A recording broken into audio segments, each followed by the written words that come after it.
conférence, le Conseil régional de l'Ordre des experts comptables a souhaité effectivement initier un cycle de conférences sur la prévention des difficultés des entreprises et l'accompagnement de l'expert comptable. Nous en sommes aujourd'hui avec Sébastien Vigreux à mes côtés. Bonjour Sébastien. Pour la troisième conférence, donc, qui va traiter, comme vous voyez, de la valeur ajoutée que nous avons à placer les échanges et les négociations avec les créanciers et les financeurs dans le cadre d'une procédure de prévention. Donc, nous avons, lors de la première conférence, traité du sujet de l'environnement psychologique du chef d'entreprise et de l'accompagnement qu'il convenait de lui apporter dans ce cadre-là, avec Maître Vigreux également. Nous avons également fait une deuxième conférence à Montpellier avec Maître Blanc sur le sujet de la constitution d'une équipe de crise. Nous sommes donc de nouveau de retour à Toulouse, puisque nous alternons entre Toulouse et Montpellier en présentiel et en distanciel, pour cette fois-ci traiter de ce troisième thème. Donc un thème qui est plus juridique, on va dire, plus procédural que ne l'étaient les deux premiers, et qui va être résolument orienté sur les procédures amiables, donc non collectives dans ce sens où elles ne s'imposent pas, n'imposeront pas une discipline collective à l'ensemble des créanciers.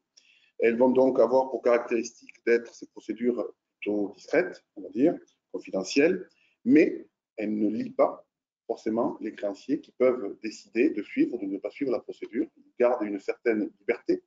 Donc, tout le travail, je suppose, de l'administrateur judiciaire va être de leur faire comprendre l'intérêt qu'ils ont à rester en procédure plutôt que de partir ensuite ou de continuer ensuite en procédure collective. Donc, bien sûr, pour que cet intérêt soit évident, il faut, comme on l'a dit lors des précédentes conférences, anticiper les difficultés, arriver en situation pour trouver un certain nombre de solutions et non, bien sûr, de laisser perdurer et de laisser les difficultés s'accroître.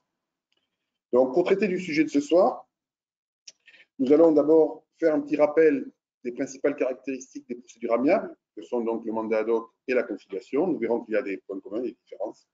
Je l'aborderai. Puis ensuite, nous allons revenir sur 3 points principaux. Tout d'abord, le mandat ad hoc dans le cadre de la sortie de crise. Puis la remise de dette publique lors d'une conciliation. Et enfin, nous verrons quelques innovations qui ont été apportées par les ordonnances Covid lors de la conciliation avec la suspension des poursuites ou le rééchelonnement des PGE en conciliation, qui est quand même un sujet d'actualité. Donc, Maître Vigreux, je vais vous laisser la parole pour attaquer donc, sur ce premier thème et nous rappeler quelles sont les principales caractéristiques des procédures amiables, que sont le mandat ad hoc et la conciliation. Très bien, merci et merci de m'avoir convié à cette conférence pour vous parler de ce thème qui m'est cher, effectivement, la prévention des difficultés. Pour commencer ce sujet, vous l'avez très bien précisé tout à l'heure, nous allons parler de procédures dont l'essence est d'être strictement, normalement, confidentielle, à une exception près qu'on verra dans le cadre de la conciliation, et d'être consensuelle à 95%, là aussi avec on va dire quelques exceptions en matière de conciliation qui leur donnent parfois un petit caractère coercitif vis-à-vis de certains créanciers poursuivants. Donc, peut-être pour débuter nos échanges ce soir, c'est de rappeler finalement quels sont les points communs de ces procédures.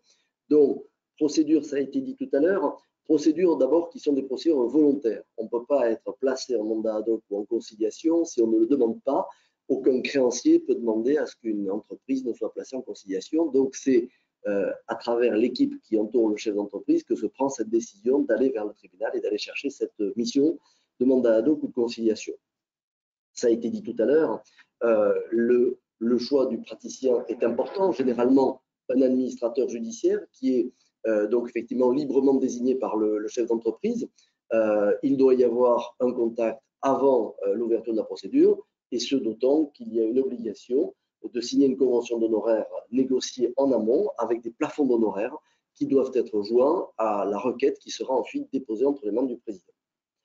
Dernier point, si on veut effectivement voir un point commun à placer effectivement cette négociation dans un cadre de mandat ad hoc ou de conciliation, je crois qu'il faut imaginer l'aspect, je dirais, du contexte et du contexte favorable que créent ces procédures, tant vis-à-vis des créanciers que vis-à-vis du chef d'entreprise. On va dresser un diagnostic, on va se tourner vers un plan d'action avant de parler aux créanciers et surtout, effectivement, la présence d'un praticien qui est désigné par le tribunal assure à la fois une transparence dans les informations qui sont partagées, mais également une loyauté dans les échanges, ce qui permet effectivement aux créanciers qui sont approchés d'avoir effectivement une sécurité et, je dirais, de créer ce contexte de confiance qui est essentiel à la réussite de ces missions. Il est rappelé que ces missions conduisent à 70% à un succès, ce qui est effectivement une statistique très au-delà de ce qui peut être imaginé en matière de procédure collective. Rappelons qu'effectivement, la sauvegarde, qui est la procédure la plus réussie en termes de statistiques, n'est qu'à 50% et le redressement judiciaire est beaucoup plus faible. Donc, effectivement, pour un chef d'entreprise, le conseiller à aller le plus tôt possible vers ces procédures de prévention, c'est lui donner les meilleures garanties de sauver son entreprise. Alors, le mandat ad hoc, on a mis un titre, le mandat ad hoc si l'entreprise n'est pas en état de cessation des paiements. Alors, juridiquement parlant, une entreprise n'est pas empêchée de faire mandat ad hoc en état de cessation de paiement. Sur le plan juridique, la loi ne le précise pas. Finalement, il n'y a pas grand-chose dans la loi, d'ailleurs, sur le mandat ad hoc. Il y a une grande liberté qui est laissée à l'organisation du mandat ad hoc. Mais bien entendu, le mandat ad hoc sera inadapté pour une entreprise qui serait déjà en état de cessation de paiement. Et donc, le juge risquerait de ne pas lui accorder et de l'orienter plutôt vers une conciliation, voire, si les difficultés sont plus avérées, vers un redressement ou une sauvegarde. Tout à fait, c'est tout à fait ça. Effectivement, le mandat ad hoc, c'est une procédure, on va dire, couteau suisse. Elle a une particularité, c'est qu'elle n'est définie que par un seul article de la loi. Quand on sait quand même qu'il y a plusieurs dizaines d'articles sur la conciliation, ça donne une idée aux praticiens de la souplesse, effectivement, qu'on peut trouver à travers cet outil. Le dirigeant va vers le président du tribunal. Rappelons que le mandat ad hoc a un spectre très large. Il peut concerner des activités à la fois commerciales et civiles. On peut loger dans le mandat ad hoc aussi bien une activité artisanale, industrielle, une association. Voilà, le spectre est très large. Le dirigeant, comme ça a été dit tout à l'heure, choisit le mandataire ad hoc qui va travailler avec lui. C'est un des membres de l'équipe de crise qui a été abordé lors de votre précédente conférence. Et bien entendu, la mission est définie en accord avec le mandataire ad hoc, mais définie par le chef d'entreprise. C'est lui qui dépose la requête auprès du président. Donc, on va cibler dans cette mission les points qui nécessitent un traitement particulier. Quand on dit que le dirigeant peut proposer, est-ce qu'il arrive que le tribunal ne suive pas l'avis du… Je n'ai pas vécu ce type d'expérience, heureusement, mais sur le principe, effectivement, le magistrat pourrait éventuellement considérer qu'il y a une inadaptation, surtout, je pense, en cas de risque de conflit d'intérêts. Vous le savez, dans les textes, effectivement, le praticien désigné ne doit pas avoir perçu d'honoraires pendant les 24 mois qui précèdent la mission. Donc, il me semble que s'il devait y avoir un cas de refus par le président d'une juridiction, ça devrait être sur ce terrain du conflit d'intérêts qu'elle devrait se placer. Après, peut-être que d'autres sujets pourraient poser difficulté, mais il me semble que c'est celui-là qui me vient le premier à l'esprit. Un point supplémentaire et qui mérite d'être totalement démystifié, le fait de s'adresser à un administrateur judiciaire lève souvent des craintes de voir cet administrateur, même dans un cas de mandat ad hoc, s'emparer de la gestion de l'entreprise. S'il y a l'échec comme en redressement judiciaire, bien entendu, il faut tordre le cou à ce type de serpent de mer. Le mandat ad hoc est une mission qui ne comporte aucune forme d'administration ou de gestion. Le mandataire désigné doit se contenir dans les différents points de négociation qui sont définis dans l'ordonnance qui le désigne. Alors, on a dit tout à l'heure, effectivement, c'était une procédure qui était discrète, voire confidentielle plutôt. Bon, il y a quelques limites quand même à cette confidentialité, notamment vis-à-vis du commissaire aux comptes, par exemple. Alors absolument, le commissaire aux comptes doit, et c'est une bonne chose, et c'est une bonne chose, le commissaire aux comptes va effectivement recevoir l'ordonnance. Il sait donc effectivement que le mandataire ad hoc est désigné, et ça lui permettra d'être d'autant plus vigilant sur effectivement l'accompagnement et les solutions qui seront mises en place dans les mois qui suivent la désignation. Alors l'accord en mandat ad hoc, on est sur un consensualisme pur. Je viendrai un peu tout à l'heure sur la matière qu'on loge dans le mandat ad hoc, mais c'est vrai que aujourd'hui, un accord qui serait noué dans le cadre d'un mandat ad hoc ne reçoit aucune validation particulière, aucune autorité particulière par le président du tribunal ou par le tribunal lui-même à l'issue du mandat. On est dans le droit commun. Le mandataire assiste un chef d'entreprise pour parvenir à nouer un accord amiable. Cet accord amiable est signé. Le mandataire ad hoc sollicite une fin de mission sans que finalement ce contrat ne prennent une forme différente d'un contrat qui serait noué en dehors de ce cadre du mandat ad hoc. Donc vous le voyez, effectivement, un accord qui est très souple, négocier sans aucune obligation de forme à terme. Disons-le tout de même, si effectivement il y avait par exemple une restructuration financière, on verra tout à l'heure, le mandat ad hoc ne permet pas de faire bénéficier les cautions de ce qui serait effectivement les termes de l'accord, alors que c'est une protection automatique qui est allouée dans le cadre d'une conciliation, ce qui bien sûr est plus opportun. Voilà. Sujet très important, le mandat ad hoc n'est assorti d'aucune condition de durée. Alors on le verra, et là encore c'est une des différences avec la conciliation. La conciliation c'est 5 mois et pas un jour de plus. Et effectivement, ça peut paraître court. D'ailleurs, ça a paru court aux législateurs qui, avec des ordonnances Covid, nous avaient donné 10 mois, ce qui effectivement nous donnait plus de confort dans un contexte de crise. Mais aujourd'hui, on est revenu sur la durée de 5 mois. Le mandat ad hoc n'étant assorti d'aucune condition de limitation de durée, c'est une procédure qui peut intégrer, je pense notamment à des processus de levée de fonds, parce qu'effectivement, quand on est sur des processus longs qui vont dépasser cette durée de 5 mois, quand on est obligé d'aller solliciter effectivement un actionnariat, ça peut être une procédure qui est adaptée, ou pour mener des négociations au long cours. Ce qu'il faut savoir, c'est que la procédure de mandat ad hoc est très régulièrement utilisée pour préparer une procédure de conciliation ultérieure, pour justement ne pas entamer ce budget, si je peux parler ainsi, des 5 mois, qui sont une durée parfois trop courte pour tout mener dans la conciliation.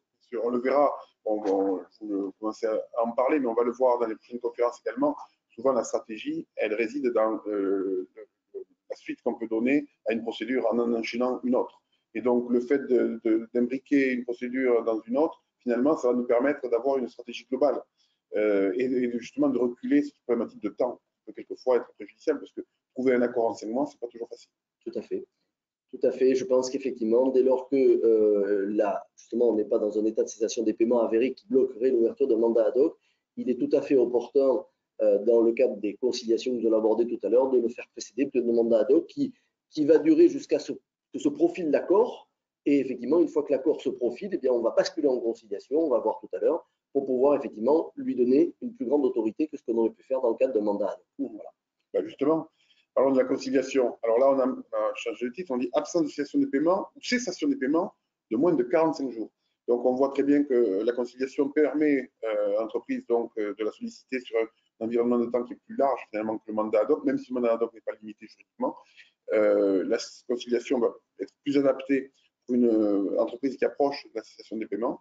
Donc, là aussi, c'est le dirigeant qui va solliciter l'ouverture de la conciliation. Tout à fait. Effectivement, nous sommes exactement dans le même cadre. C'est une procédure donc qui est une procédure volontaire.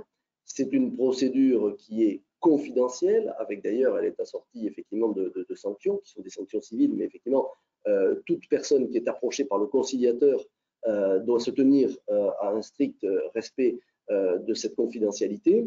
C'est une procédure qui, on l'a dit tout à l'heure, a une durée de 5 mois. Elle a la particularité de voir l'ordonnance communiquée tant au commissaire aux comptes qu'au procureur de la République. Alors, au commissaire aux comptes, l'effet est différent de celui qu'on a abordé tout à l'heure dans le cadre du mandat ad hoc.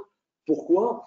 Parce que, effectivement, le commissaire aux comptes qui aurait ouvert une procédure d'alerte va pouvoir effectivement la suspendre dès lors qu'il a communication de cette ordonnance. Et effectivement, on pourrait même imaginer que dans un cadre de risque sur la continuité de l'exploitation, eh bien, le commissaire aux comptes puisse proposer la conciliation comme une alternative au déclenchement de la procédure d'alerte, ce qui d'ailleurs permettrait de traiter le sujet au fond en sus de cette problématique formelle.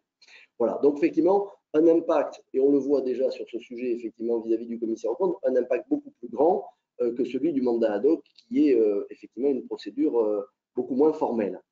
Concernant la confidentialité donc, du mandat ad hoc ou de la conciliation, j'ai en tête un cas que j'ai eu à traiter d'un de mes clients qui était en conflit avec ses propres clients, assez important.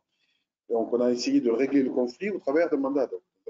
Ce mandat ad hoc a échoué, nous n'avons pas obtenu d'accord. Et nous sommes partis ensuite sur un terrain plus judiciaire. La confidentialité, elle s'impose à tous. C'est-à-dire que je ne peux pas utiliser les arguments et les échanges qui ont pu avoir lieu lors du mandat ad hoc dans la phase judiciaire où je peux utiliser au contraire ces éléments-là, où cette confidentialité est strictement encadré, je ne peux pas y déroger. Ou est-ce que je peux délier, par exemple, l'administrateur ou quelqu'un de son obligation de confidentialité en tant qu'éditeur? Alors, en réalité, la confidentialité doit être appliquée strictement. Donc, à la question de dire effectivement, est-ce qu'on pourrait imaginer utiliser dans le cadre d'un contentieux les pièces qui seraient issues du travail d'un mandataire ad hoc ou d'un conciliateur, la réponse me semble devoir être négative. Et d'ailleurs, j'en veux pour croire que, effectivement, quand nous avons une audience d'ouverture d'une procédure collective à l'issue d'un mandat ad hoc ou d'une conciliation qui aurait échoué, eh bien, il y a une obligation de déconfidentialisation du rapport du conciliateur si on veut que ce rapport puisse être communiqué aux organes de la procédure. Le fait qu'il y ait cette obligation de déconfidentialisation montre l'importance qu'il y a à préserver cette confidentialité, y compris dans le cadre de contentieux qui seraient les conséquences des mandats ad hoc ou conciliation dans les mois qui suivraient un échec de cette négociation.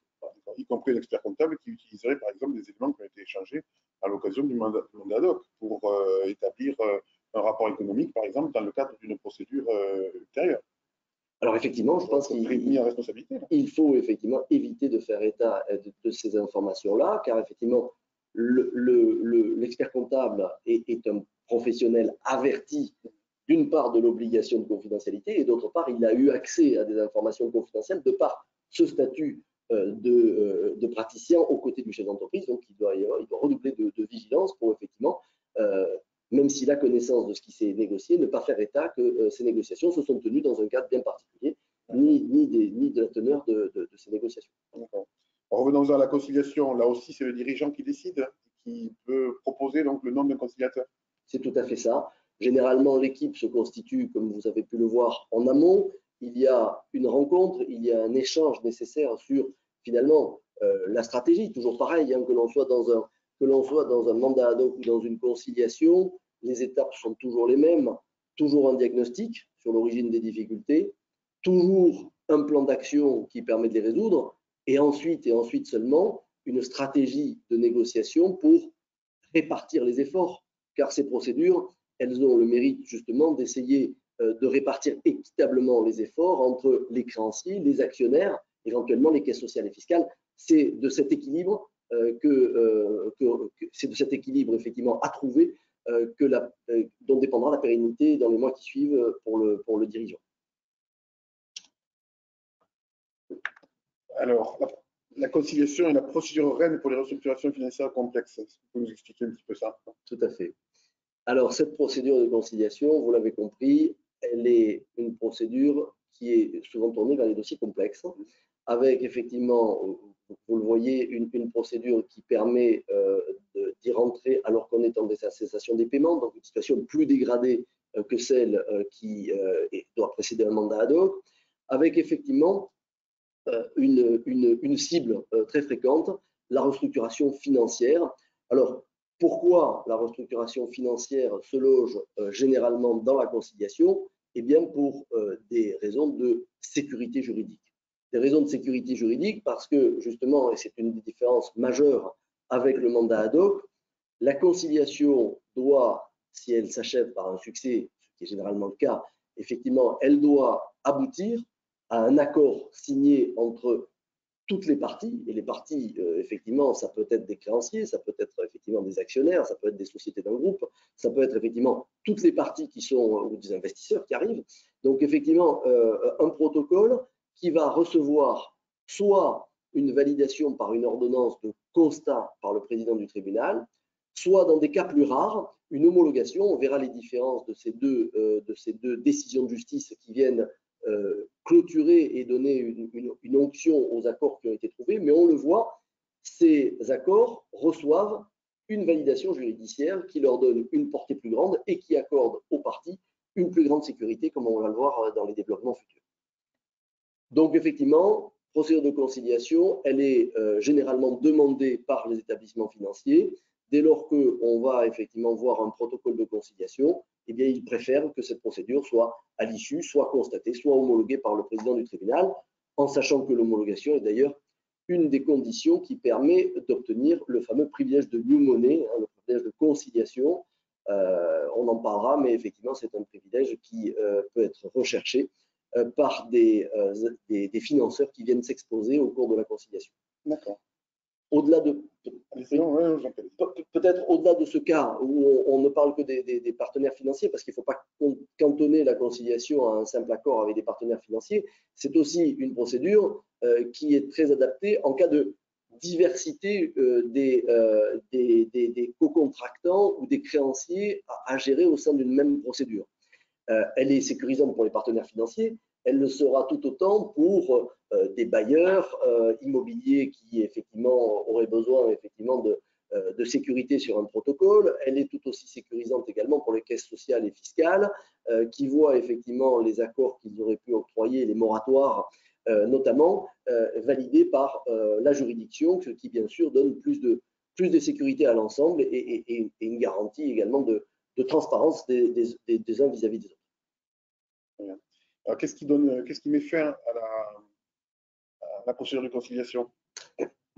Alors la conciliation, finalement, il y a trois termes qui peuvent y être donnés. Le cas que je viens de citer, c'est-à-dire finalement dès lors qu'on est parvenu à signer un ou des protocoles, parce que parfois il y a plusieurs protocoles, il peut y avoir un protocole avec des partenaires financiers, il peut y avoir à côté par exemple une décision de la commission des chefs de services financiers, il peut y avoir des protocoles individualisés, par exemple avec je citais les cas des bailleurs, des propriétaires immobiliers dans le cadre de renégociation des baux.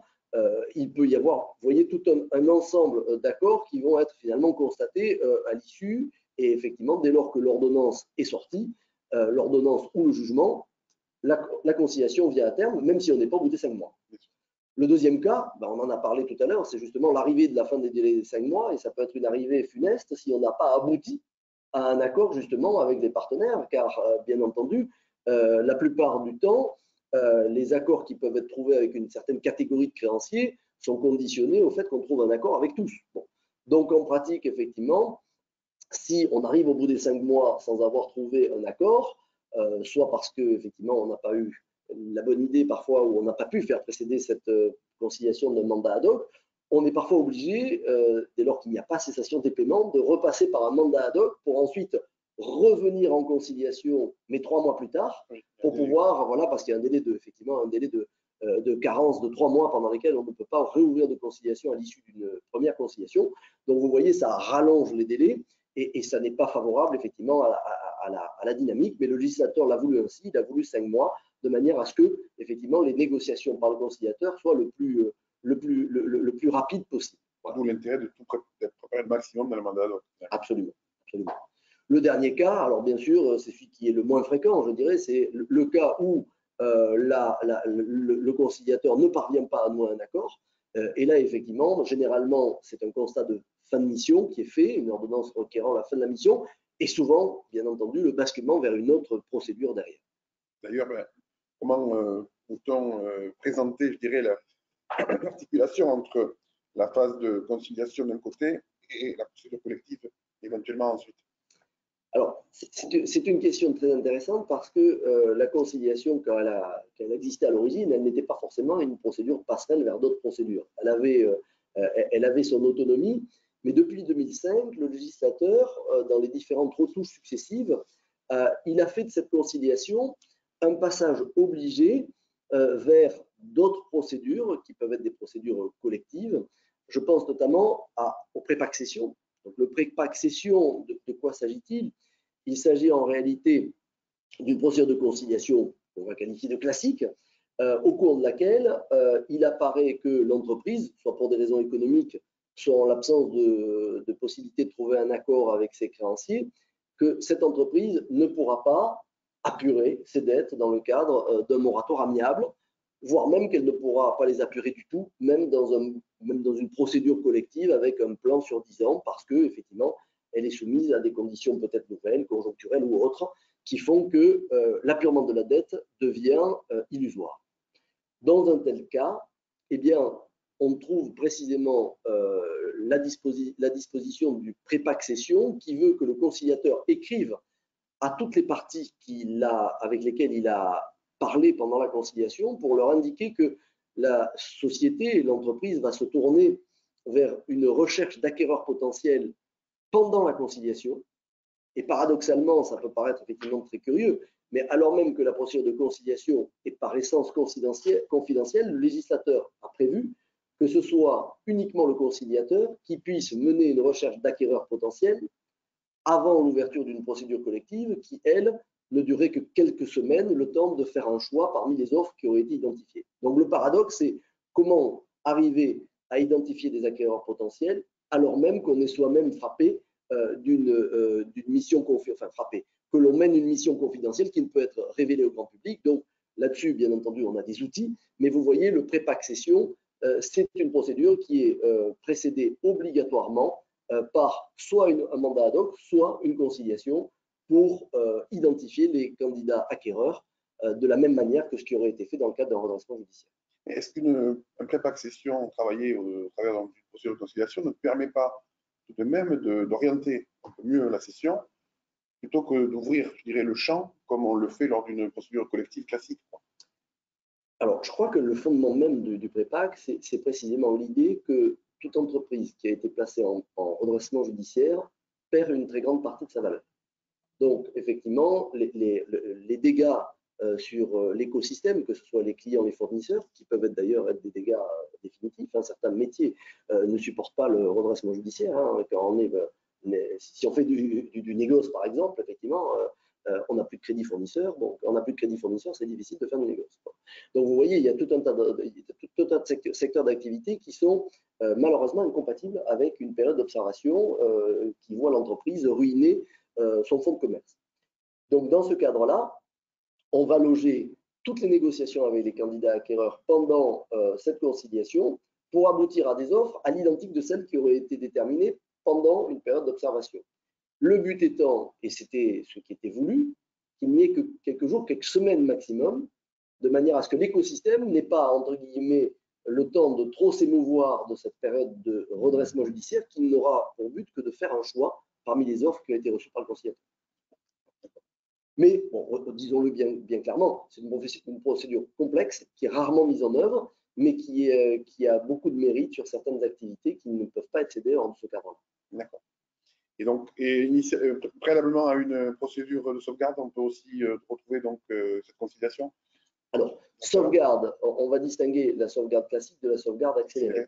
Parce qu'effectivement, le législateur, à l'occasion des ordonnances du 15 septembre dernier, a réformé grandement la procédure de sauvegarde accélérée. Il a effectivement modifié complètement les textes en créant une procédure qui, je ne rentrerai pas dans le détail, elle est très technique et elle fera l'objet de la dernière conférence. Mais en pratique, on est sur une procédure qui a pour but de préparer une période de sauvegarde de très courte durée, hein, qui doit durer quelques mois seulement, avec des classes de créanciers et des propositions de plans qui peuvent effectivement être préparées, qui doivent être préparées pendant cette période de conciliation. Donc la sauvegarde accélérée ne peut pas s'ouvrir s'il n'y a pas eu une conciliation au préalable pour préparer ce fameux plan de sauvegarde accélérée. Et la procédure de traitement de sortie de crise, pardon? Alors, la procédure de traitement de sortie de crise, c'est un peu la belle inconnue. Parce qu'effectivement, cette procédure de traitement de sortie de crise, c'est une procédure qui est tout à fait méconnue. Donc, elle a été créée par le législateur à la faveur de la crise sanitaire que nous avons connue. C'est une sorte de procédure de redressement judiciaire accélérée et ultra simplifiée. Donc, je ne déflore pas là non plus le sujet de notre dernière conférence, mais retenons qu'elle a une durée qui est au maximum de 3 mois.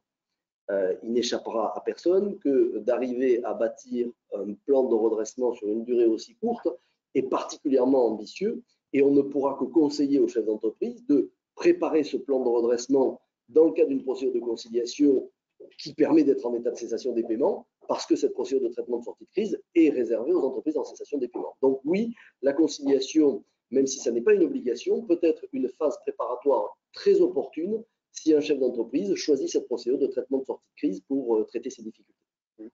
Et on dit que le chef d'entreprise est protégé en conciliation, alors qu'il ne l'est pas en mandat ad hoc. Qu'est-ce que ça veut dire? Alors, il est protégé en conciliation. D'abord, la première des choses, c'est qu'effectivement, quand il va se placer en conciliation alors qu'il sait qu'il est en état de cessation des paiements, déjà, il va couvrir sa responsabilité de chef d'entreprise parce qu'effectivement, il va entrer dans cette procédure qui va permettre au conciliateur de gérer cet état de cessation des paiements et il ne va pas laisser s'écouler des mois sans avoir effectivement ouvert cette procédure qui démontre qu'il a pris les choses en main. Au-delà de ça, et effectivement c'est un point qui me paraît important, le chef d'entreprise va être protégé, peut-être est-ce l'idée que vous aviez, en sa qualité de caution. Parce qu'effectivement, il n'échappera à aucun praticien que le dirigeant, parfois même quand on est dans le cadre d'un groupe, des sociétés du groupe sont caution, donc personnes physiques, ou ce sont des personnes morales qui peuvent être caution des engagements, notamment les engagements financiers, mais pas que d'ailleurs, d'une société, et bien effectivement, dès lors que la gestion des négociations se fait dans le cadre d'une conciliation, et bien automatiquement, c'est important de le dire, automatiquement, les accords qui vont être passés vont bénéficier non seulement aux cautions personnes physiques, mais également aux cautions personnes morales. Ce qui fait quelle est la procédure, effectivement, je disais un peu reine des restructurations financières tout à l'heure, parce que, effectivement, vous n'avez pas la même protection dans le cadre des procédures collectives. Hein, effectivement, si on va en sauvegarde ou en redressement judiciaire, les personnes morales ne sont pas protégées en tant que caution de la société qui est placée en sauvegarde ou en redressement judiciaire. Donc oui, il y a une protection voulue déjà au niveau des protocoles qui seraient constatés et homologués. Il y a même une protection, mais on va y venir tout à l'heure, dans le cadre des mesures de délai de grâce ou même de suspension des poursuites qui peuvent être octroyées dans ces conciliations. Alors justement, effectivement, tout à l'heure j'ai dit, peut-être un peu rapide en disant ça, que ce qui différenciait les procédures amiables des procédures collectives, c'est que les procédures amiables ne s'imposaient pas aux créanciers qui demeuraient libres d'y adhérer ou non. Est-ce qu'il n'y a pas quand même une possibilité pour le débiteur de saisir le tribunal, même dans le cadre d'une procédure de conciliation, pour contraindre les créanciers? Alors, tout à fait, tout à fait. En fait, là, il faut voir que on a une procédure qui est une procédure qui n'est pas une procédure collective. Donc, en fait, le conciliateur va approcher les co-contractants, il va approcher les créanciers et il n'est pas à l'abri de trouver un créancier, un co-contractant qui est récalcitrant, qui n'a pas envie de s'inscrire dans une procédure de conciliation et qui, lui, a envie d'être payé ou de poursuivre, de résilier un bail, par exemple. Donc, il va refuser cette, on va dire, cette suspension de l'exigibilité qui est demandée dans les premiers jours par le conciliateur quand il approche un co-contractant ou un créancier. Donc, effectivement, dans ce cadre-là, le législateur avait déjà prévu, avant les derniers textes, on va parler de leur spécificité, mais que le débiteur, avec l'aide de son avocat, parce que c'est une assignation qui doit être délivrée, il peut porter devant le président du tribunal qui a ouvert la conciliation une assignation demandant de bénéficier des délais de grâce du Code civil, l'article 1343-5 du Code civil, qui permet d'obtenir jusqu'à 24 mois d'échéancier, à savoir effectivement que c'est un échéancier qui peut être sous forme de moratoire, voire même du in fine, à un créancier qui serait récalcitrant et qui refuserait de parler au conciliateur. Donc oui, il y a cette protection, ce qui fait que le consensualisme trouve une limite vis-à-vis du créancier récalcitrant parce qu'il y a un levier. Alors, ce levier, vous l'avez compris, il n'existe pas du tout en mandat ad hoc. Dans la conciliation, on va pouvoir, dès lors qu'on a une collectivité de créanciers qui soutiennent l'accord amiable, on va pouvoir aller chercher effectivement à la fois une assignation pour obtenir des délais de paiement, voire même, on va en parler tout à l'heure, et ça, ce sera une innovation, des suspensions des poursuites, qui sont également une protection importante pour les 5 mois de la conciliation. Lorsqu'on parle de procédure avec nos clients, parfois, on se rend compte qu'ils ont quelques craintes à aller vers les procédures amiables en craignant de perdre le pouvoir et le contrôle de leur société. Ce n'est pas le cas. En conciliation, même en conciliation, le dirigeant demeure le dirigeant de l'entreprise. Absolument, absolument. Le conciliateur, on va dire comme le mandataire ad hoc, n'a absolument aucune implication dans la gestion quotidienne de l'entreprise. Il n'a pas à s'en mêler, il ne le doit pas. Et d'ailleurs, de toutes les façons, c'est bien le chef d'entreprise qui fixe les points de sa mission. Donc, en pratique, il n'y a pas… ce sont des missions, il ne faut pas du tout confondre les missions d'administration qui peuvent avoir lieu dans la sauvegarde ou dans le redressement judiciaire avec ces missions qui sont des missions qui sont plus assimilées à une prestation de service finalement qu'à une implication dans la gestion quotidienne. Il n'empêche tout de même, et c'est important de le dire, que le conciliateur conserve un pouvoir de recommandation, de mesure de bonne gestion. Donc, en pratique, effectivement, il ne se privera pas d'aller préconiser effectivement des mesures destinées, comme le législateur le dit, à la sauvegarde de l'entreprise, à la poursuite de l'activité économique et au maintien de l'emploi, ce qui effectivement me paraît très sain, parce qu'effectivement, dès lors qu'on sait d'où viennent l'origine des difficultés, il serait bien anormal que le conciliateur ne demande pas au chef d'entreprise de faire un effort sur ces points. Et donc l'issue de la conciliation peut être donc soit un accord homologué, soit un accord simple, non homologué. Parfois même, on nous demande de passer d'un mandat ad hoc vers la conciliation pour avoir l'accord homologué. Est-ce qu'on peut avoir un petit peu les différences entre les deux et savoir l'intérêt de l'un et de l'autre? Alors tout à fait. Il faut voir effectivement que en conciliation, je dirais 80 à 90% des accords qui sont trouvés font l'objet d'une simple ordonnance de constat. C'est le cas le plus fréquent. On a une ordonnance qui est rendue par le président du tribunal qui va constater les accords amiables qui ont été trouvés par le conciliateur. Il va leur donner une force exécutoire, donc à la fois l'entreprise bénéficie de la protection, mais également les créanciers. Si effectivement l'accord venait à être rompu par un défaut d'exécution de l'entreprise, eh bien, les créanciers peuvent immédiatement poursuivre l'entreprise dès lors que le protocole serait rompu. Bon, on voit qu'en pratique, il y a des garde-fous, il y a des clauses de revoir, il y a des clauses de médiation, il y a, on en parlera tout à l'heure, des mandats à l'exécution de l'accord qui permettent de ne pas en arriver là directement. Mais effectivement, cette ordonnance de constat, elle donne force exécutoire. Elle permet, ça a été dit tout à l'heure, aux cautions et aux co-obligés de bénéficier des termes des différents protocoles qui ont été signés.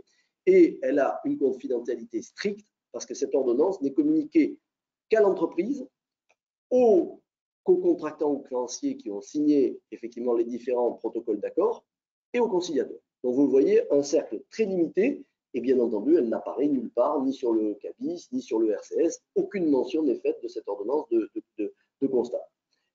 L'homologation, on n'y va généralement pas par hasard. On n'y va pas par hasard parce que je dirais que la principale motivation pour passer par une homologation, donc par un jugement, et par voie de conséquence, un jugement c'est public, eh bien, effectivement, la principale motivation, c'est d'aller chercher le privilège de new money dont on a parlé tout à l'heure, ce fameux privilège qui fait bénéficier un partenaire financier d'un privilège extrêmement favorable en cas de procédure collective ultérieure, que ce soit une sauvegarde ou un redressement judiciaire.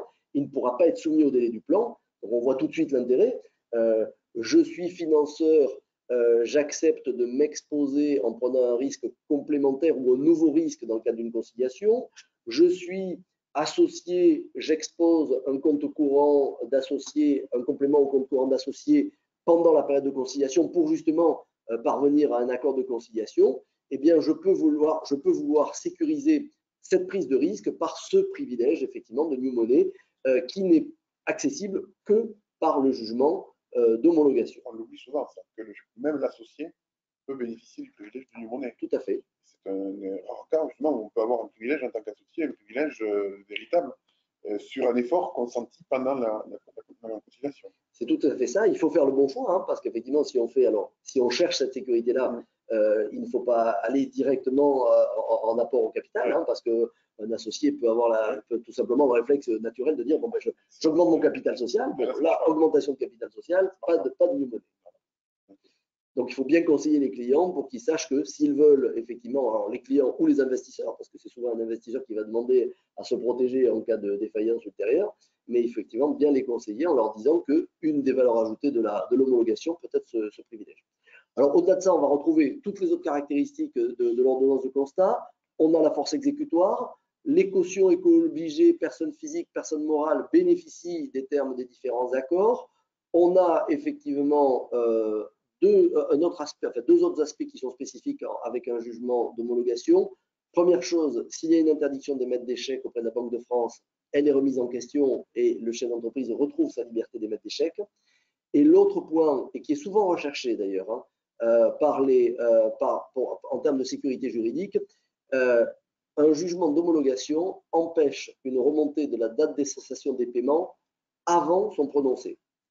Donc ça, c'est quand même quelque chose qui est sur lequel on peut rester 2 secondes, Oui. c'est qu'effectivement, si la conciliation venait à connaître ultérieurement, l'entreprise qui a fait l'objet de la conciliation venait à connaître une procédure collective de redressement ou de liquidation judiciaire ultérieure, eh bien, effectivement, il y a une possibilité pour le tribunal ou pour les organes de la procédure de faire remonter ce qu'on appelle la date de cessation des paiements, la date à laquelle, effectivement, l'actif disponible ne couvre plus le passif exigible.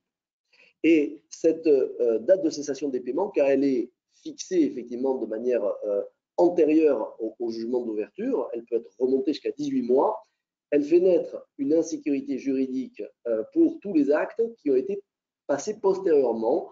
Alors, je ne rentre pas trop dans le détail parce qu'il y a quand même des conditions, mais en fait, il y a des possibilités de nullité des actes qui ont été passés postérieurement à cet état de cessation des paiements. On peut voir effectivement le risque que ça représente pour un créancier qui aurait par exemple encaissé de l'argent à la faveur d'un accord de conciliation constaté et qui finalement, si la procédure de redressement judiciaire était ouverte, pourrait se voir réclamer une restitution par une nullité qui viendrait frapper cet encaissement si il était considéré comme anormal et donc frappé d'une nullité de la période suspecte. Donc il arrive que, à la faveur de certaines opérations, notamment financières, les parties décident justement de figer cette possibilité de remonter la date de cessation des paiements en allant chercher un jugement homologué qui, là, couvrira toute possibilité d'annulation de ce qui s'est passé avant. Donc, on voit bien, il y a quand même une sécurité pour les créanciers de passer par ce type de procédure. Et donc, encore une fois, effectivement, le fait d'être en anticipation et le plus en amont possible des difficultés permet d'ouvrir un spectre suffisamment large pour faciliter les accords qu'on peut retrouver, puisqu'on aura plus de facilité à les négocier dans ce cadre-là que de les imposer dans le cadre d'une procédure de collective classique. Ah, tout à fait, c'est certain qu'effectivement, il y a des procédures collectives. Bon, d'abord, elles ont d'autres inconvénients, bien entendu, mais c'est surtout qu'effectivement, on va pouvoir doser, hein, vous l'avez compris, on va doser en fonction l'autorité qu'on veut donner aux négociations, si est-ce qu'on va utiliser des outils coercitifs, est-ce qu'on va effectivement chercher un accord strictement confidentiel, est-ce qu'on va prendre un accord homologué. Nous verrons tout à l'heure que ces accords constatés et homologués permettent effectivement également de rééchelonner les PGE. Donc on voit que selon effectivement ce qu'on veut faire, on va piocher dans la boîte à outils de la conciliation qui est assez vaste, les outils que l'on veut activer dans le cadre de cette conciliation. Un mot tout de même sur le jugement d'homologation. Bien souvent, les chefs d'entreprise et leurs conseils sont très inquiets de savoir qu'un jugement pourrait refléter ce qui s'est passé dans le cadre de la conciliation. Il faut savoir que ces jugements d'homologation sont normalement extrêmement succincts. Ils ne doivent juste que viser le fait qu'un accord a été passé avec un certain nombre de parties. Sans le détailler. Exactement. Le détail effectivement de l'accord lui-même n'est pas repris dans le jugement d'homologation. C'est très important de le dire. Alors certes, il y a un jugement qui est public, mais enfin, il ne dit pas finalement quelles sont la consistance des concessions réciproques des parties. Alors, je crois que vous voulez revenir sur quelques considérations importantes autour de la conciliation, et notamment le fait d'interrompre toute action en justice tenant à obtenir le paiement des créances. Alors oui, ça, on va le voir effectivement. Ça, c'est une innovation D'abord, l'accord interdit effectivement et interrompt les actions en justice dès lors qu'effectivement un protocole d'accord a été signé. Les créanciers poursuivants, naturellement, doivent le respecter. C'est justement la force exécutoire qui est attachée à ce protocole qui fait qu'ils n'ont plus le droit de poursuivre en justice, sinon c'est eux qui enfreindraient effectivement la règle des parties. Au-delà de ça, effectivement, on va le voir, l'accord effectivement constaté ou homologué peut prévoir, et c'est extrêmement fréquent, du moins dans la pratique que j'ai pu connaître, que on va dire l'entreprise et les créanciers ou co-contractants appelés à l'accord décident de demander la mise en place d'un mandat à l'exécution de l'accord, c'est-à-dire finalement le maintien du conciliateur, non pas avec une casquette de conciliateur, hein, la conciliation est bel et bien terminée, mais il reste avec cette casquette de mandataire à l'exécution de l'accord, souvent pour tenir des réunions de revoyure pendant la durée du protocole de conciliation. Donc, si vous avez un protocole de conciliation, par exemple, qui va s'écouler sur 3 années, eh bien, il est très fréquent qu'on prévoit finalement des réunions de revoyure alors qui peuvent être des réunions de revoyure simplement informatives, qui dans certains cas peuvent être des réunions de revoyure au cours desquelles on va réexaminer le sort de l'accord peut-être pour savoir si on peut accélérer les paiements ou au contraire les ralentir. On peut voir également dans ces réunions de revoyure des occasions de réviser notamment les lignes court terme pour savoir si elles doivent être maintenues ou réduites ou augmentées. Donc vous voyez effectivement, il faut savoir que c'est quelque chose, ce mandat d'exécution d'accord, qui est une très bonne protection pour le chef d'entreprise, pour ses créanciers, parce que finalement le lien n'est pas coupé, on fait vivre le protocole jusqu'à son terme, et s'il y a un gros pépin, bien effectivement souvent du côté de l'entreprise, s'il y a un gros pépin, on est capable de réouvrir très rapidement la discussion avec ses créanciers, et dans un cadre là aussi confidentiel et sécurisé. On peut aussi solliciter peut-être le président du tribunal pour l'obtention de délai de grâce. C'est tout à fait ça. Alors voilà, on a parlé tout à l'heure du délai de grâce qu'on allait chercher pendant la conciliation. Donc pendant la conciliation, le créancier, on va dire, réticent, réfractaire, peut se voir imposer jusqu'à 24 mois. Pendant les phases d'exécution de l'accord, on a aussi cette possibilité, toujours devant le président, qui est le président compétent sur la conciliation, que d'aller effectivement chercher un délai de grâce pour un créancier de la conciliation qui effectivement reprendrait des poursuites effectivement dans le courant de l'exécution de l'accord. Alors on a parlé lors du prépa de session de l'article 611-7 du Code de commerce. Je crois que vous vouliez revenir sur 3 alinéas importants. On ne va pas en faire la lecture, mais peut-être le contenu et rappeler quels sont ces 3 alinéas, donc l'alinéa 1, 3 et 5. Alors, donc sur ces alinéas, effectivement, ce sont des innovations, on va les retrouver effectivement. Concernant effectivement l'alinéa 7, on voit que le conciliateur, effectivement, on l'a dit tout à l'heure, il est là pour trouver un accord amiable qui est destiné à mettre fin aux difficultés de l'entreprise. Et d'ailleurs, j'en veux pour croire qu'au terme effectivement de l'accord, eh bien, le président du tribunal doit pouvoir constater que l'accord y a mis un terme et que l'état de cessation des paiements, s'il avait existé pendant la conciliation, a disparu. Donc, vous le voyez, effectivement, le but, c'est effectivement de clôturer les difficultés de l'entreprise, et c'est bien ça l'esprit des ordonnances de constat ou d'homologation.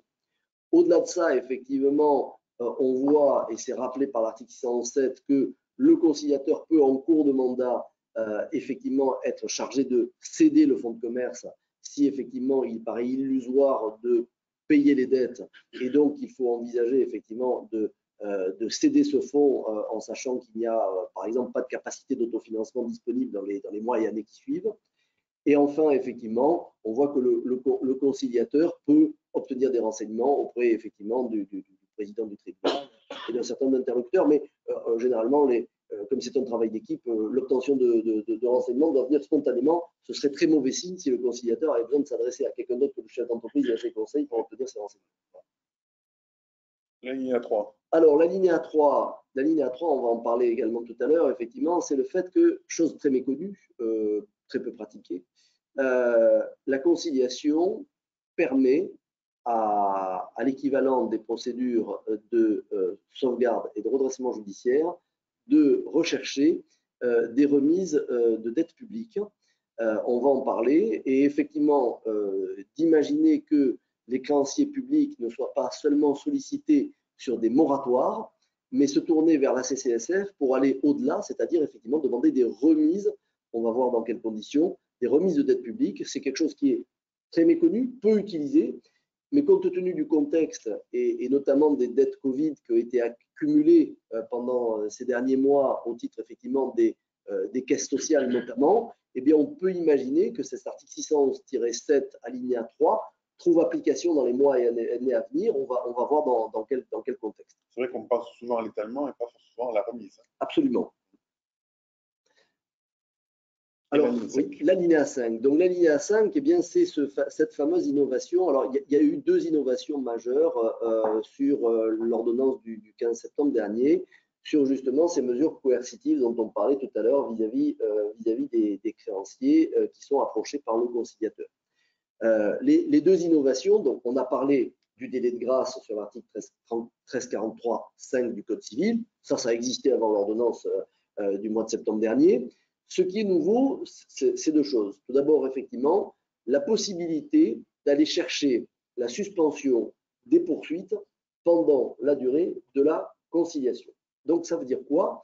Ça veut dire que, effectivement, un créancier qui est poursuivant, avant même de lui demander de lui imposer un délai de grâce, on peut aller demander au président du tribunal de lui imposer une suspension des poursuites pendant 4 ou 5 mois, la durée de la conciliation, pour, entre guillemets, tenter de le forcer à négocier. C'est-à-dire le créancier récalcitrant qui ne veut pas lever l'exigibilité de sa créance pour parler dans un cadre amiable, on va effectivement l'assigner, hein, de nouveau effectivement dans le travail d'équipe qu'on vous a décrit, obligatoirement donc effectivement en présence d'un avocat qui délivre une assignation à ce créancier, qui va plaider devant le président la demande de gel de la poursuite, des poursuites pendant cette période effectivement de la conciliation.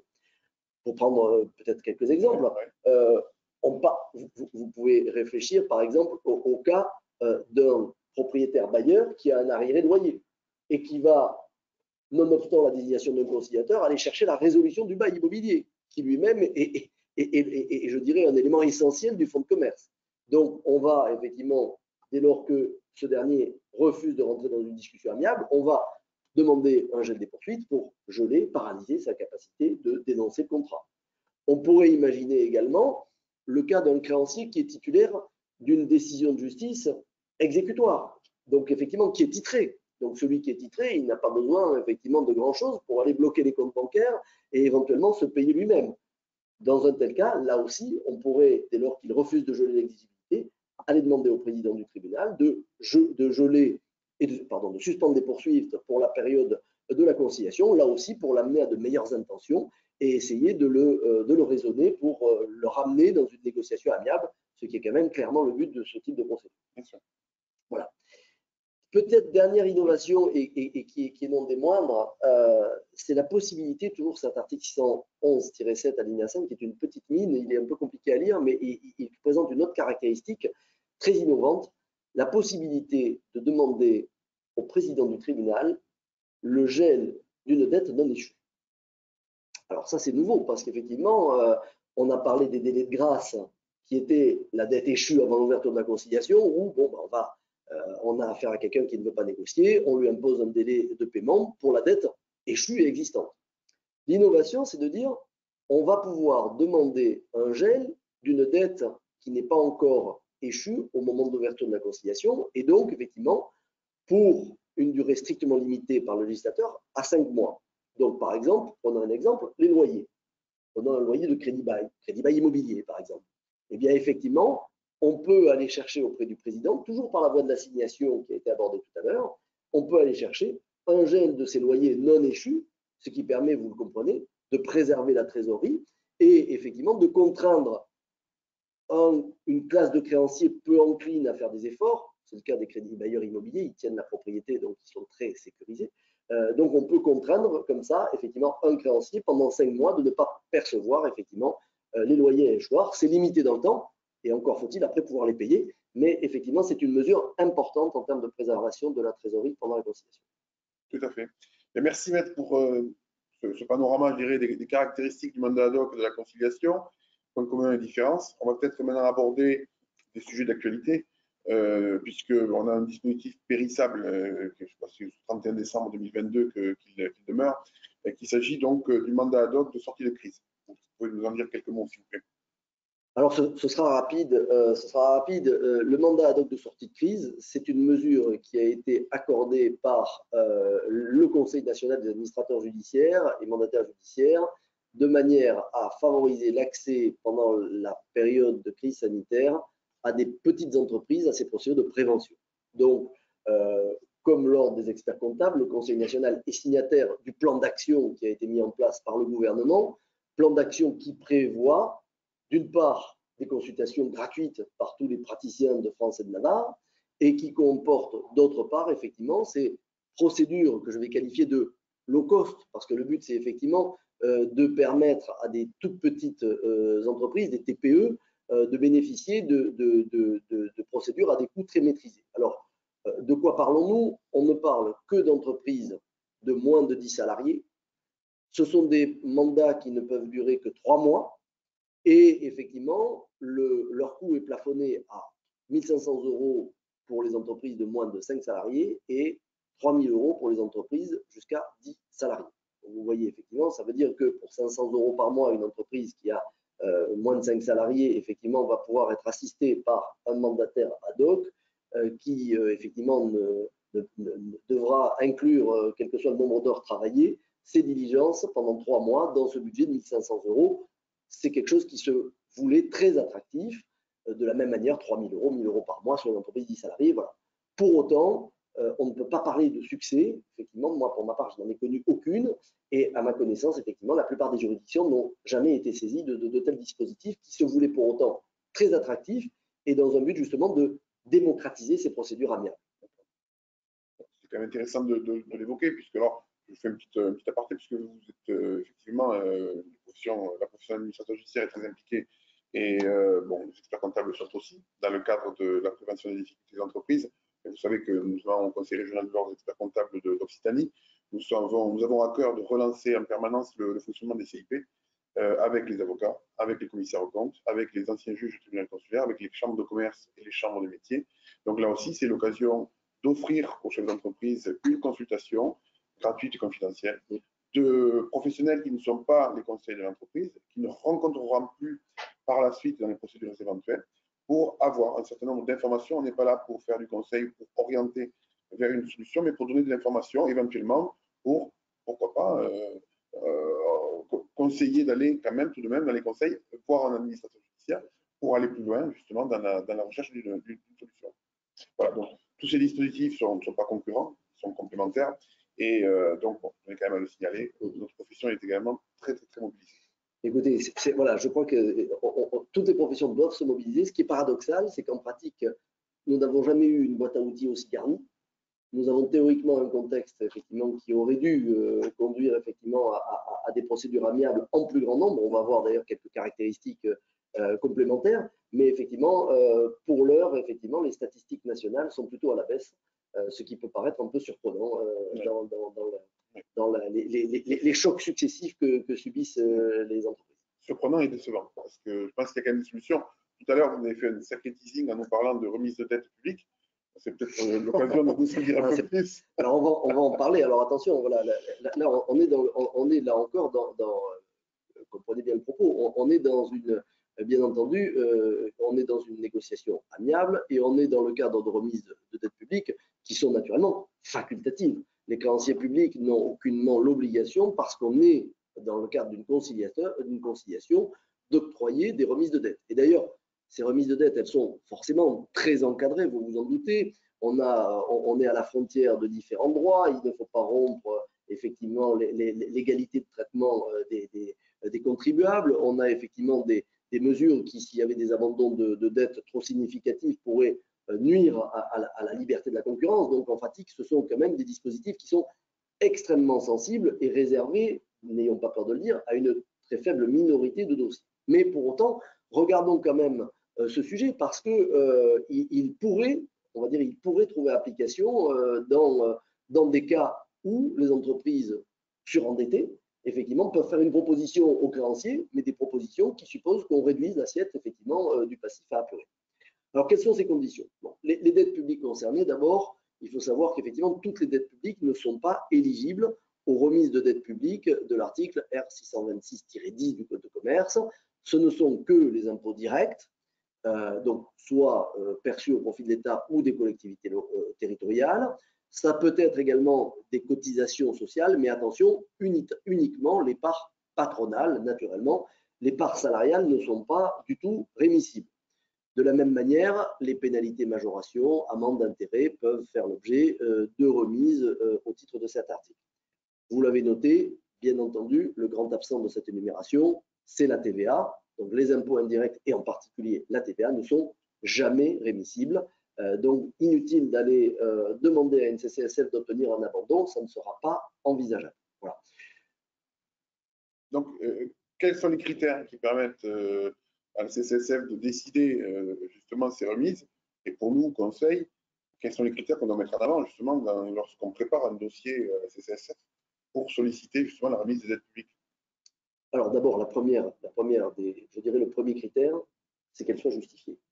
On n'est pas en train de chercher, voilà, quand on en arrive à demander des remises de dettes, alors qu'elles soient publiques ou qu'elles soient d'ailleurs privées, il est évident que le créancier qui fait un effort d'abandon, il ne va pas faire un effort d'abandon si c'est pour donner du confort.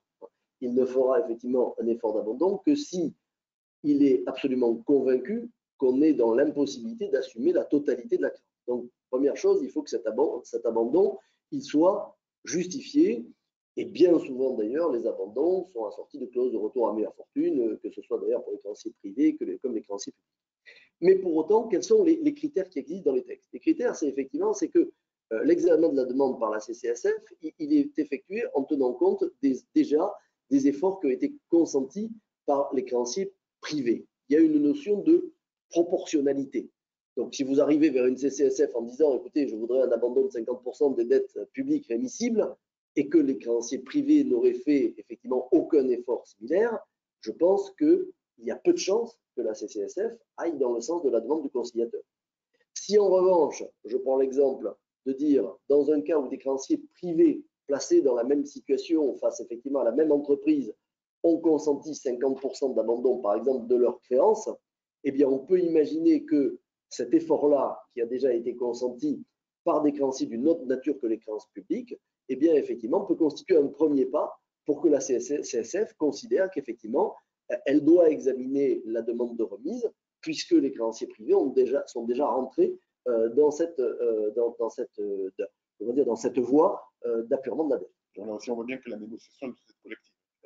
Elle est forcément collective et elle est très certainement conditionnée à des efforts des actionnaires. Il est évident aussi que ce type effectivement d'efforts exceptionnels qui vont concerner une proportion quand même très, très fine des négociations en conciliation, et bien pour autant, il est évident que là aussi, ces accords vont être l'occasion d'efforts répartis entre tous les créanciers, établissements financiers souvent, des créanciers publics, actionnaires bien entendu, c'est indispensable, parfois d'autres types de co-contractants. Très bien.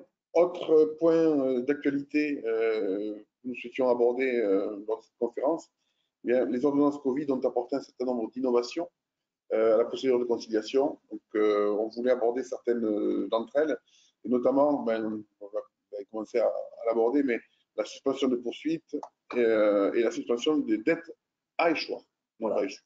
Alors, c'est ce qu'on a déjà un peu défloré tout à l'heure. Hein. En fait, effectivement, on a cet article, donc 607, qui permet désormais, voilà, on avait une batterie avec, on va dire, un seul canal. C'était de dire, la dette échoue antérieurement à l'ouverture de la conciliation. On peut, si le créancier ne veut pas négocier, on peut étaler jusqu'à 24 mois. On a déployé deux autres dispositifs dans l'ordonnance du 15 septembre dernier. Tout d'abord, je l'ai indiqué tout à l'heure, le gel des poursuites pendant la période de la conciliation. On bloque la poursuite et même s'il n'y a pas de même si effectivement le créancier lui souhaite effectivement procéder à une dénonciation d'un contrat ou autre, le président du tribunal, et c'est très important de le dire parce qu'on a trait ce co-contractant devant la juridiction de la conciliation. C'est ça aussi qui donne une particularité, c'est que le président du tribunal qui va statuer sur cette demande de suspension des poursuites, c'est celui qui reçoit les rapports du conciliateur, c'est lui qui a ouvert la procédure, il connaît intimement, si je puis dire, la situation économique de l'entreprise et il sait ce qui est justifié ou ce qui ne l'est pas. On n'est pas sur une juridiction, effectivement, que je qualifierais de droit commun ou classique. On est sur la juridiction du président du tribunal en matière de conciliation. Donc, c'est très important. Donc, suspension des poursuites, on en a parlé, et suspension des poursuites pendant 5 mois, qui peut ensuite voir placer la créance, si on n'a toujours pas abouti, après avoir bloqué ce créancier ou ce co-contractant pendant 5 mois, si on n'a toujours pas abouti à un accord amiable, eh bien, on peut toujours utiliser effectivement les délais de grâce, sauf qu'ils sont réduits des 5 mois qui ont été utilisés pour la suspension des poursuites. Donc, en fait, au lieu d'aller à un délai que l'on peut imposer jusqu'à 24 mois sur l'article 1343.5 du Code civil, on ne pourra aller que sur 19 mois, ce qui est déjà pas mal, mais en sachant qu'on a déjà bénéficié d'une suspension des poursuites pendant les 5 mois précédents. L'autre cas, je ne fais que répéter ce que nous nous étions dit, mais c'est important de le situer dans une architecture globale, concernant les gels des dettes non échues. Donc, si effectivement une entreprise est dans l'incapacité effectivement d'honorer des loyers, par exemple, des loyers immobiliers, peu importe, pendant la période de conciliation. Eh bien, même s'il n'y a pas de dette préexistante avant l'ouverture de la conciliation, avant l'ouverture de cette procédure, le chef d'entreprise, avec son conseil, peut demander dans un premier temps un gel de la dette à échoir pendant la période de conciliation. Il va donc, entre guillemets, constituer une dette, comme je l'indiquais tout à l'heure avec l'exemple du crédit bail immobilier. Et ensuite, il pourra, sur cette dette échue, il pourra aller chercher un délai de grâce, celui que je viens de citer également, à savoir les 19 mois restants, pour aller chercher un moratoire sur finalement les 4 mois de loyer qui auraient été suspendus pendant la conciliation. Donc vous voyez, il y a une architecture. On va passer 2 fois devant le président du tribunal. D'abord, on va chercher un gel des poursuites ou un gel de la dette non échue. Et dans un deuxième temps, on va traiter la problématique du moratoire. Et en rappelant tout de même, c'est très important de dire que ces moratoires bénéficient aux cautions personnes morales et personnes physiques.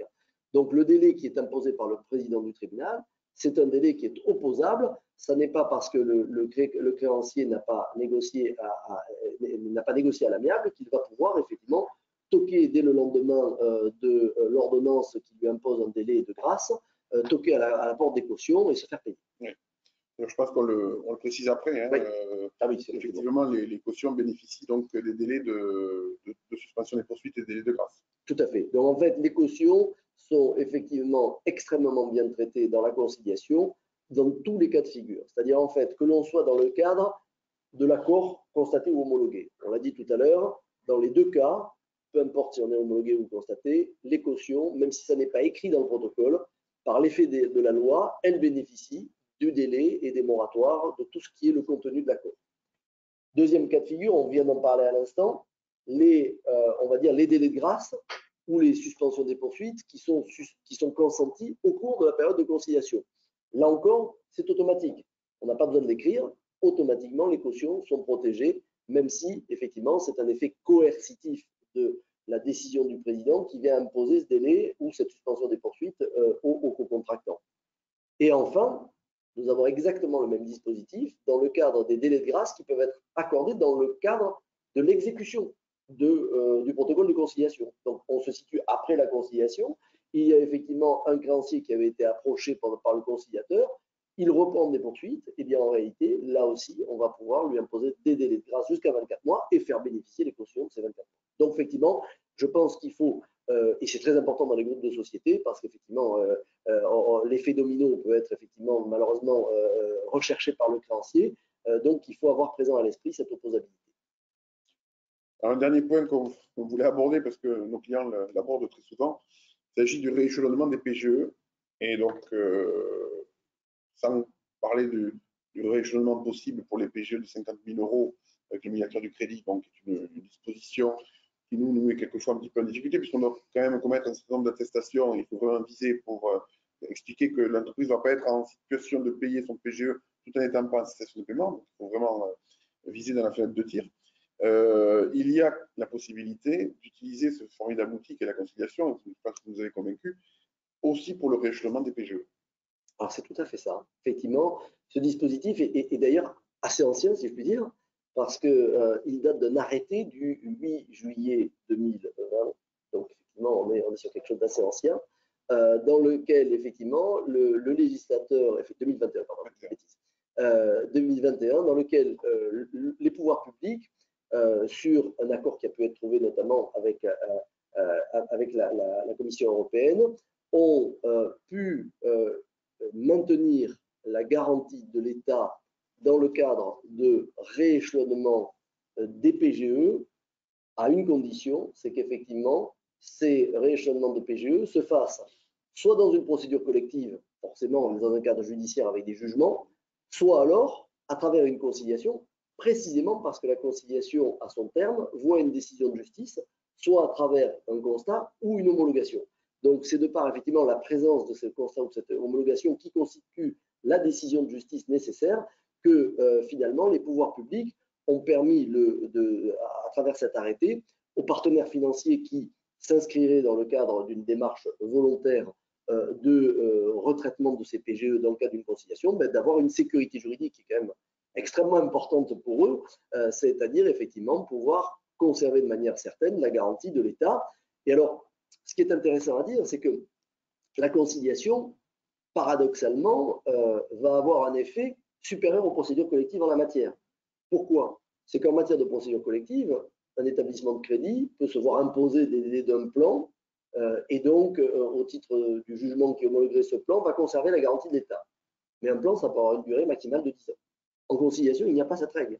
En réalité, la négociation qui est menée par le conciliateur, elle pourrait conduire dans l'absolu à un rééchelonnement sur 12 ans, ce qui ne serait pas acceptable dans une procédure collective, en ayant effectivement, dès lors que l'accord est constaté ou homologué, la sécurité juridique pour l'établissement financier de se dire qu'il conserve la garantie de l'État.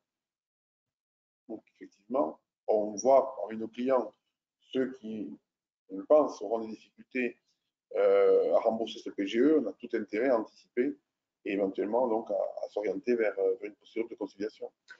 Alors, je le crois, et je le crois d'autant plus qu'effectivement, aujourd'hui, on va dire que c'est vrai que ce qui est très important de citer dans ces procédures de conciliation, c'est qu'il y a une règle en matière de traitement des établissements financiers qui veut qu'effectivement, on traite de manière égalitaire les engagements financiers.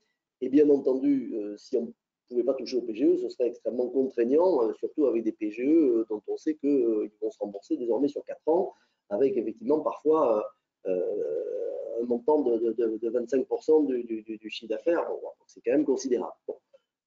Aujourd'hui, ce que l'on peut dire, c'est qu'on va pouvoir, à travers la conciliation, non seulement procéder à des rééchelonnements sous forme de moratoire, dont j'indiquais que la durée est librement négociée dès lors qu'il y a bien une ordonnance de constat ou une homologation au terme de la conciliation, premier point. On pourrait imaginer également qu'il y ait une négociation de remise partielle, alors je ne pense pas totale, mais partielle de ces engagements de PGE. Alors, bien sûr, ceci est en lien avec ce qu'on a abordé tout à l'heure au niveau des créanciers publics. Dès lors qu'une entreprise, effectivement, n'aura pas de façon certaine la capacité d'honorer 100% de sa dette dans les années qui viennent. Il paraît effectivement qu'un point d'équilibre peut être trouvé entre les créanciers et cette entreprise à consentir des efforts justifiés de remise de dette partielle pour permettre à cette entreprise de continuer son existence en dehors d'une procédure collective qui, elle, pourrait menacer les droits des créanciers. Donc, en pratique, effectivement, le fait d'imaginer qu'un PGE puisse faire l'objet d'une renégociation assortie de remise n'est pas un cas d'école. Il y a déjà pas mal de jurisprudence qui sont existantes là-dessus et qui permettent effectivement donc d'intégrer dans un protocole de conciliation ce type de remise. Dernier cas, il est, semble-t-il, plus rare et il a, pour l'instant, il n'a été cité que dans une seule affaire, mais qui est tout de même tellement importante, voilà, qu'elle n'aura pas échappé à un certain nombre d'entre vous. Effectivement, c'est le dossier Pierre et Vacances, dans lequel, pour une première fois, apparemment, une titrisation partielle des PGE a eu lieu. Alors, bien entendu, ça n'est pas une affaire, on va dire, anodine en termes de taille. On peut douter que ce type de conversion en capital soit accepté sur, on va dire, des PGE et des entreprises de beaucoup plus petite taille, mais il faut quand même avoir à l'esprit que désormais, il y a une jurisprudence, les pouvoirs publics dans ce dossier-là ont consenti une conversion partielle en capital des PGE. Donc, pourquoi pas, dans certains dossiers significatifs dans lesquels, effectivement, il n'y a pas d'autre voie pour parvenir à un accord, pourquoi pas l'essayer à nouveau et le réussir. Écoutez, vous reviendrez nous dire si vous êtes parvenu dans certains dossiers, mais c'est vrai que ça laisse quand même certaines perspectives intéressantes. Tout à fait. Bien, merci Maître Vigreux pour cette présentation qui était très intéressante et qui nous a, je pense, donné beaucoup d'ouverture sur ces procédures amiables et sur l'intérêt qu'elles peuvent représenter. Donc, à nous aussi, professionnels, de nous mobiliser et d'arriver à convaincre nos clients de les engager le plus tôt possible pour arriver à des solutions. Et on a bien vu que les dispositifs sont très riches techniquement et permettent aussi je dirais, de s'enchaîner les uns aux autres pour avoir un effet domino qui peut être quand même très efficace dans la recherche d'une solution.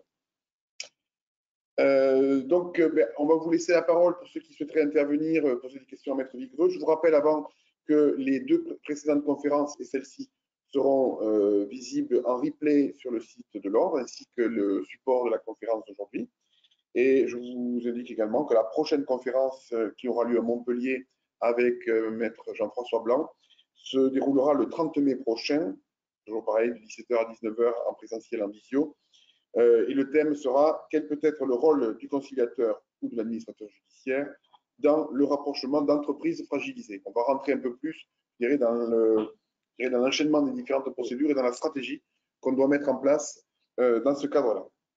Donc, peut-être laisser la parole à la salle ou en distance si vous souhaitez poser des questions. Alors, vous pouvez lever la main pour ceux qui sont à distance. On balaye un petit peu les participants, on regarde qui est présent, qui souhaite s'exprimer, et on vous ouvre le micro si vous souhaitez. Ou dans la salle, bien sûr, si vous souhaitez intervenir. Là, vous êtes, c'est encore plus facile pour vous. Est-ce qu'il y a des questions?